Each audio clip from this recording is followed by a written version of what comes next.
Here at Cedar Crest Middle School, we honor our students and veterans. Hello, Mr. Guntram. As you know, Veterans Day is coming up, and I'd like to ask you a few questions. Where did you work and how long were you there? So I was stationed at Camp Lejeune, North Carolina, which is basically the southern east corner of North Carolina, and I was there for 4 years, from 2003 to 2007.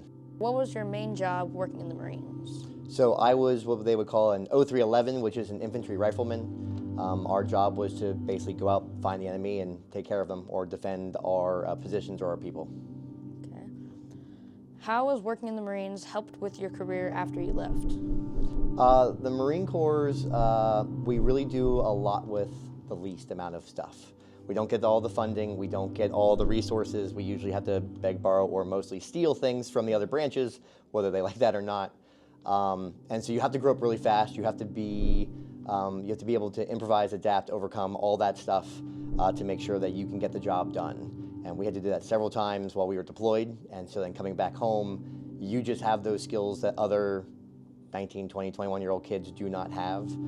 Makes you very marketable and just gives you a level of maturity to know what you need to do and make sure you get the job done. What's your name and what do you teach? All right, my name is Mr. Moritz and I teach ancient history in 7th grade social studies for the middle school. What was your job and how long were you there? So I was a weather observer in the Air Force, and I was in the Air Force from 1991 to 1995.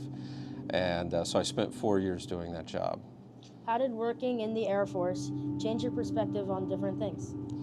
Well, one of the things I got to do when I was in the Air Force is I went to Saudi Arabia. And when I went to Saudi Arabia, I was at a place called Dhahran. And being in Dhahran and experiencing a totally different culture than what I've experienced here in the United States is totally different. And so that gave me a different perspective on, just the way people live around the world. And in the process of doing that, I also got to brief weather pilots. Some of the guys were from France, some from Britain, some from other places as well. And so got to interact with different kinds of people. What was a standout moment while you were in the Air Force? Well, probably my standout moment was probably when I was in Saudi Arabia. So I had an opportunity where we had a weather event. And that weather event, we had an unbelievable severe weather where, for example, at the end of the runway, we had a wind anemometer, and it was a tactical one, so it was a little tower. And we had a little tactical display in our little weather shop that we had. And so one day when I was working, the anemometer was like roughly around 15 knots per hour. And within just a matter of minutes, it shot up to over 50 knots per hour. So initially I thought it was just an airplane flying over the anemometer, just sort of missing the runway a little bit or something like that. And then when we went out, and it was a big sandstorm coming in, and it was a wall of sand heading right at us.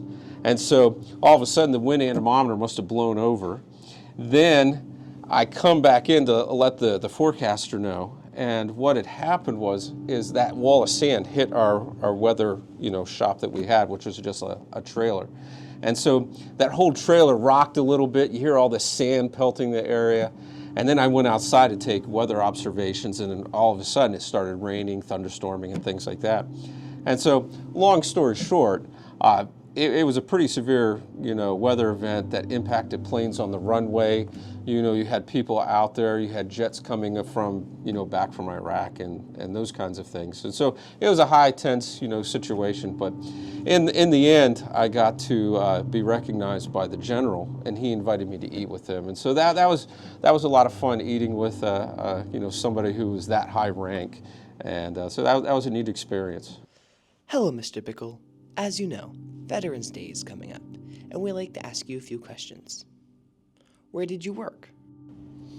Well, I joined the United States Coast Guard, and my job was twofold. Number one, I was involved in very heavy search and rescue operations, which means that if somebody was breaking down offshore or in the ocean or sinking, we would go out and try to save them and things like that. And also, I was involved in the law enforcement aspect of the United States Coast Guard. So I was twofold, search and rescue and law enforcement.